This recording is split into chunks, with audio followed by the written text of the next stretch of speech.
As the Olympics continue, a volleyball player out of Eastern Mennonite University has already represented Team USA this summer.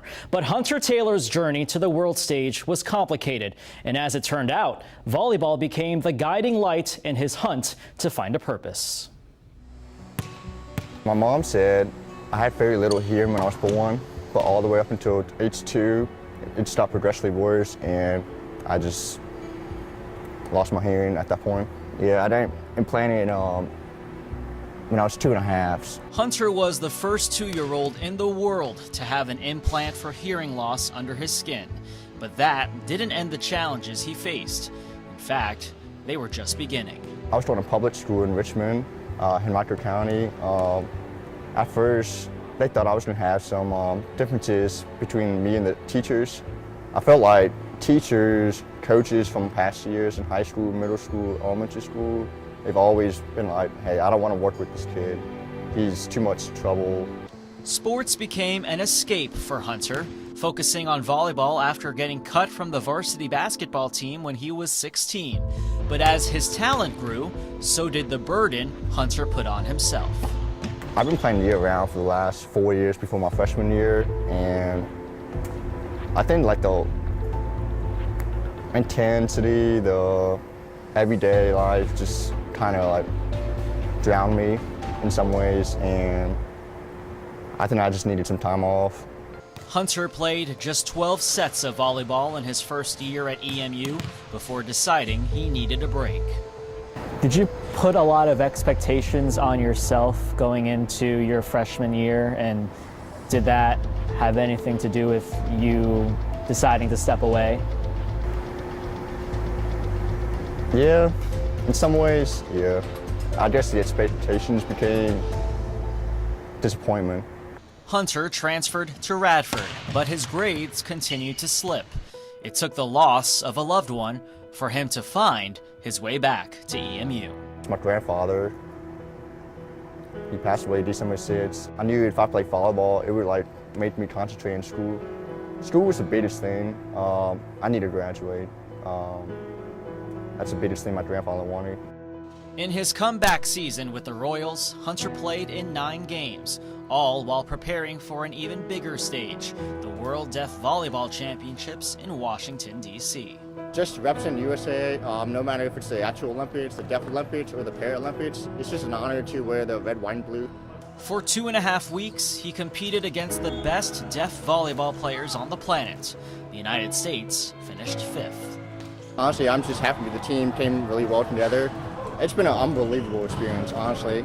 I met so many deaf people around my community, learning a lot of sign language that I didn't know before. I'm not very good at signing yet, but I hope to take a class very soon. In representing the United States, Hunter found a new purpose, being a role model. I've had a lot of people ask me, hey, can you talk with my son? Can you talk with my family? It's just weird. I've never really been a role model. I've always looked up to other people like LeBron James, and I guess these deaf kids are looking up to me like I'm their LeBron James.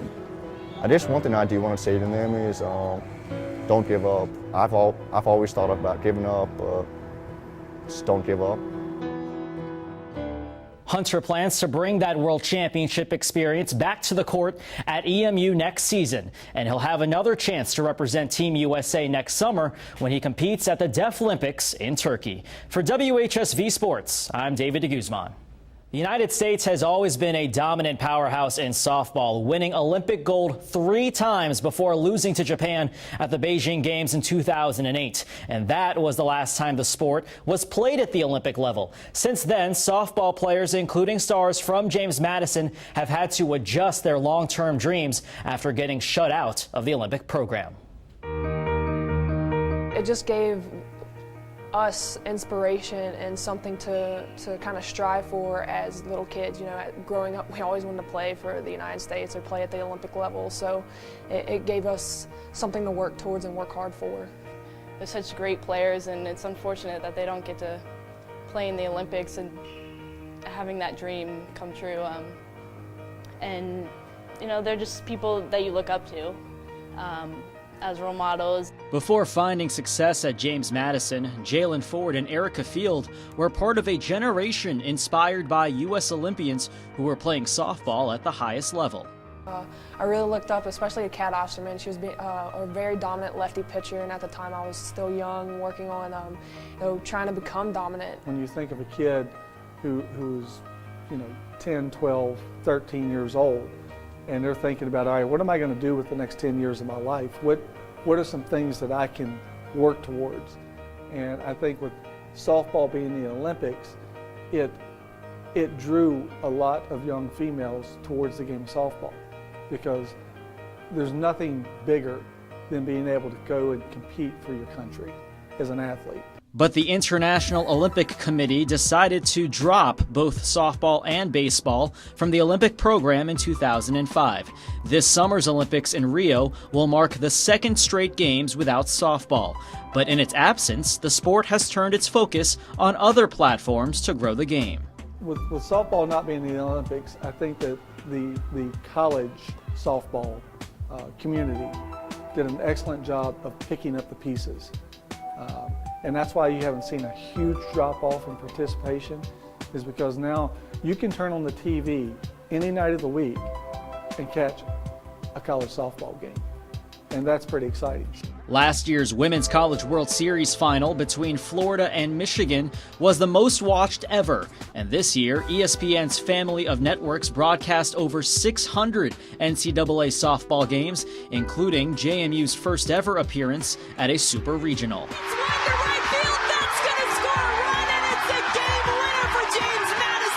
The National Pro Fast Pitch League, now in its 13th season, is growing the game at the professional level. Ford and Field were drafted into the league this past spring and are currently in their rookie seasons.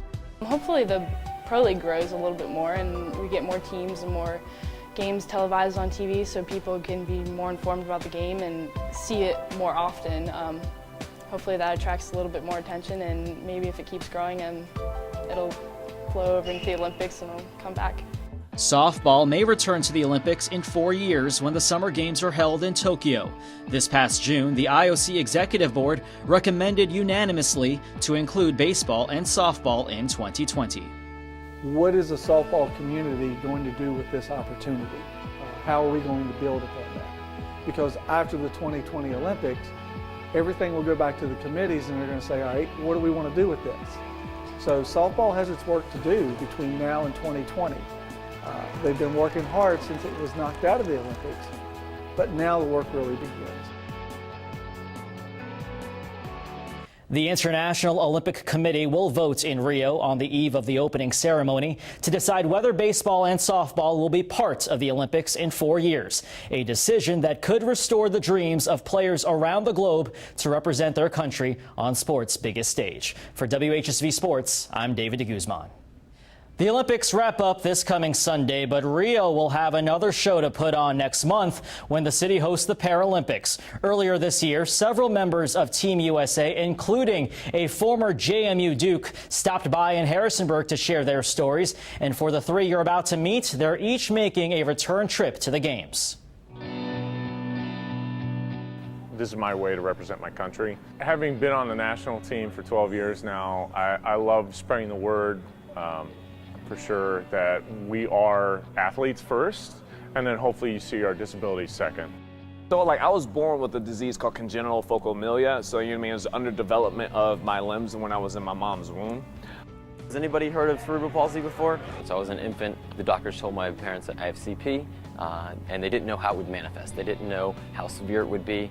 Eric Duda, Trayvon Jennifer, and Adam Ballou have at least one thing in common. They're all headed to Rio next month, representing the United States Paralympic team. For Adam, diagnosed with cerebral palsy at 6 months old, his journey to Rio went through Harrisonburg, graduating from JMU last year. I carry a little piece of JMU with me always, because this place is best years of my life so far. I have had incredible experiences with the Paralympic team. But JMU has shaped me into the person I am. Soccer pretty much found me. My parents pretty much raised me, and they said, Adam, CP, that doesn't define you. anything that you want to do, put your mind to it, and don't use CP as a barrier to achieving your goals. So they didn't know what my physical abilities were going to be, but fortunately I was developed relatively normal as a kid and was able to play soccer on youth teams growing up. His love for the game fueled the talent of this Virginia Beach native, leading to a spot on the U.S. Paralympic soccer team and a trip to London. It was the experience of a lifetime. The village was just incredible.